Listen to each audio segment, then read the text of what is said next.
Bonjour à toutes et à tous, aujourd'hui on se retrouve pour la deuxième partie du serre-taille d'Esmeralda. Aujourd'hui on va clôturer cette pièce de costume. C'est parti. La dernière fois j'avais terminé d'assembler ma partie verte et vous pouvez voir que j'ai fait exactement le même mais en violet et bordeaux. Ça va être l'intérieur de mon corset vu que c'est un corset réversible. Je ne l'ai pas montré en vidéo parce que ça ne concerne pas le costume d'Esmeralda. Là je vais assembler toutes mes couches, donc je commence par poser le vert, l'endroit face à moi, puis par-dessus le violet et bordeaux, endroit contre endroit, puis par-dessus le blanc avec mes baleines, et c'est très important que le blanc va être au-dessus vu qu'il va être pris en sandwich. Je viens poser chaque milieu avec chaque milieu et je vais pouvoir épingler. C'est très important que les milieux soient vraiment pile poil superpositionnés. Comme ça va me permettre d'avoir un bon maintien, de pouvoir épingler le bas et les côtés ainsi que le haut vraiment de manière propre. Ensuite on passe à la couture, donc point d'arrêt pour commencer, puis je viens coudre à 1 cm de mes valeurs de couture et je fais bien attention aux baleines de pas passer par dessus pour pas casser mon aiguille, quitte à un petit peu les pousser pour pouvoir passer tranquillement. Ensuite pour finir ma couture, toujours pareil, point d'arrêt, mais cette fois-ci je ne coupe pas tout, je laisse une ouverture pour pouvoir retourner mon corset. Et c'est ce que je fais, donc je passe ma main dans le trou et je viens y passer carrément le bras comme si je fourrais une dinde de Noël, c'est la période. Et du coup je viens retourner mon corset petit à petit. C'est assez facile étant donné que c'est une pièce assez large, mais c'est juste un petit peu long, surtout qu'il y a beaucoup de couches et des baleines, mais petit à petit ça se fait plutôt tranquillement. Je fais attention quand même de ne pas tirer comme un bourrin, histoire de ne pas déchirer certaines parties, surtout que certains de mes tissus sont assez fins.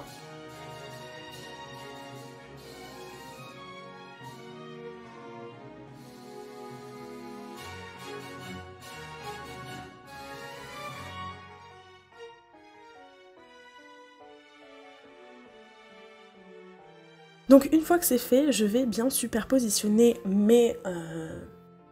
mon corset. Et là je vois que quelque chose ne va pas du tout, ça ne se pose pas correctement. Et donc je fais le coulissage inverse pour avoir accès à mes valeurs de couture. Donc je retourne une deuxième fois mon corset. Alors, qu'est-ce qui s'est passé? Eh bien, en réalité, il y a beaucoup trop d'épaisseur, ce qui fait que le tissu ne se pose pas bien et que même au fer, si je passe un coup de fer à repasser, ça ne va pas bien s'aplatir. Donc, je commence par raccourcir mes valeurs de couture. J'avais 1 cm, et bien là, je coupe pour n'en avoir plus que 5 mm. Et surtout, j'enlève l'épaisseur au niveau de mes coutures, au niveau également de mes baleines, parce que c'est là où j'ai le plus d'épaisseur et du coup ça n'est pas assez aplati. Donc je viens couper tout ça et on voit que le ciseau galère au vu de toutes les couches. Ensuite je vais faire mes surpiqûres, donc je viens baisser ma longueur de point et également baisser ma tension car là j'ai beaucoup de couches de tissu. Pour ma surpiqûre, je commence par fermer le côté qui était ouvert pour pouvoir faire mon coulissage, pour pouvoir retourner mon corset. Donc je viens y mettre des épingles et ça va être cousu via ma surpiqûre. De base, on fait un point main, mais là c'est un peu la technique de la flemme. Une fois que c'est fait, je viens passer à la couture. Sur le fil du dessus, j'ai utilisé un fil doré, car je voulais des surpiqûres dorées pour le côté vert. Et par contre, pour le corset violet, donc j'ai mis un fil de canette violet. Étant donné que mon dessous de corset est bordeaux et violet, j'ai commencé ma surpiqûre, vous pouvez le voir actuellement. J'ai commencé ma surpiqûre juste à la partie violette, sans surpiquer la partie bordeaux.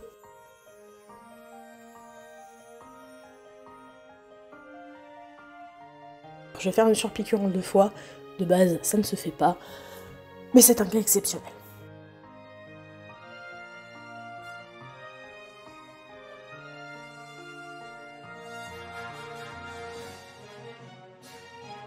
Donc là, comme je vous ai dit, je change ma bobine violette, ma cannelle violette, pour remplacer pour un bordeaux. Et je vais pouvoir reprendre ma surpiqûre et faire juste en fait la fin de mes côtés et le haut.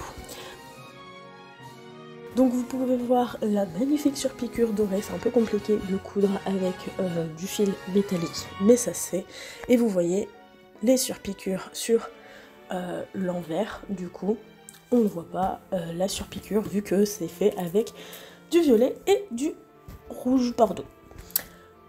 Ensuite, on va apprendre à poser de jolis œillets. Alors, je vous ferai une vidéo beaucoup plus détaillée, notamment pour savoir comment placer ces œillets. Mais là, je vous montre assez rapidement. Donc, j'ai commencé par tracer une ligne à 1 cm de mon milieu dos. Également, une vidéo sur le vocabulaire en couture va sortir un jour. Et je commence par tracer une ligne avec un stylo effaçable ou une craie.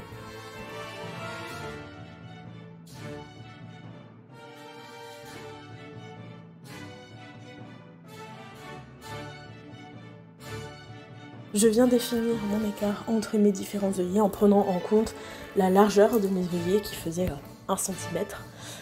Et donc en fait je vais venir reporter à chaque fois mon écart, puis mon centimètre d'œillet, mon écart, mon centimètre d'œillet, mon écart, et ainsi de suite. Donc voilà, grosso modo, comment on positionne ces œillets, en sachant qu'il y a un peu plus de calcul à faire, mais on verra ça dans une autre vidéo.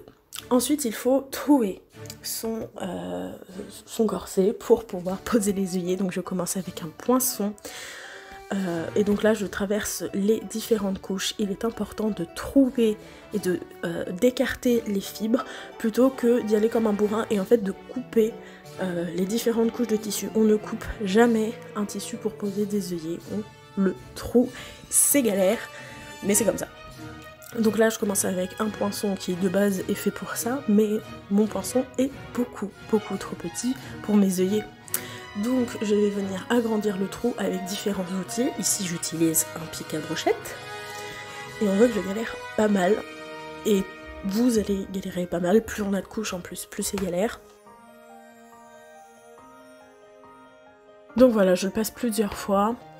Et je vais venir changer d'outil. Je vais prendre un bout d'un pinceau qui est plus épais, plus large que mon pic à brochette. Et pareil, je viens le passer. Puis je passe un autre outil encore plus large au niveau du diamètre. Et généralement mes outils, je les passe plusieurs fois. Là ça allait au niveau, c'est pas l'épaisseur la plus épaisse que j'ai fait sur un corset, donc ça passait plutôt tranquille. Mais voilà, je passe plusieurs fois mon outil dans le trou pour pouvoir bien l'élargir et me faciliter ensuite la pose de mon œillet.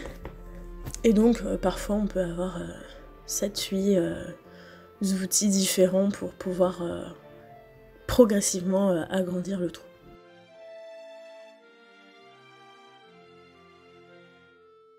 Et là je passe à mon dernier, qui est vraiment très gros comme vous allez pouvoir le voir. Alors faut y aller quand même assez doucement hein, pour pas faire sauter de fibres.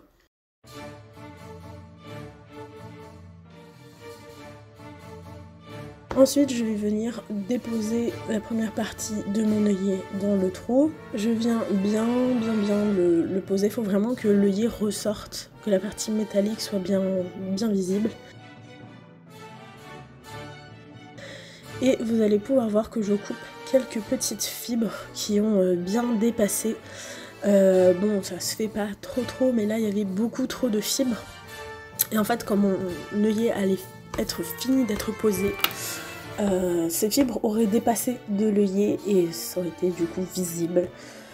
Et donc pas esthétique. Je viens passer donc ma deuxième partie, puis je vais venir protéger avec une serviette. Mon établi, c'est non seulement pour protéger en fait mon bureau et également pour éviter trop de bruit parce que bien évidemment je faisais ça en pleine nuit. Je pose mes deux parties, voilà, avec mon outil, je viens tout simplement poser mon œillet, quelques coups de marteau en veillant à bien positionner mon pose-œillet, on va appeler ça comme ça, mon poinçon, bien droit pour que mon œillet soit clean en fait, tout simplement.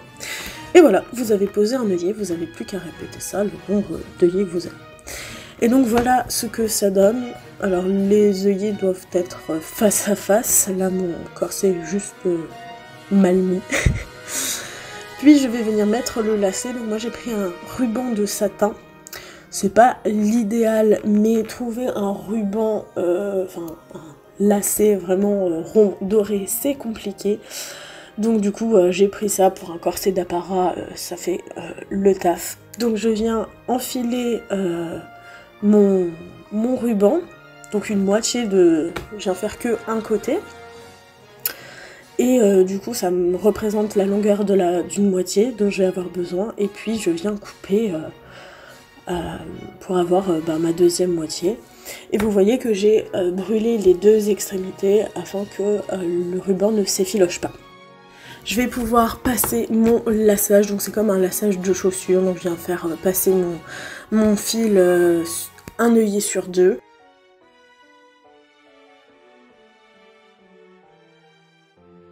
Et je vais faire en sorte vraiment de bien disposer mon laçage, pas qu'il se retourne sur lui-même. C'est ça qui est un peu désavantageux avec les lacets plats, généralement les rubans quoi. C'est que ça va très vite à se tourner, à vriller.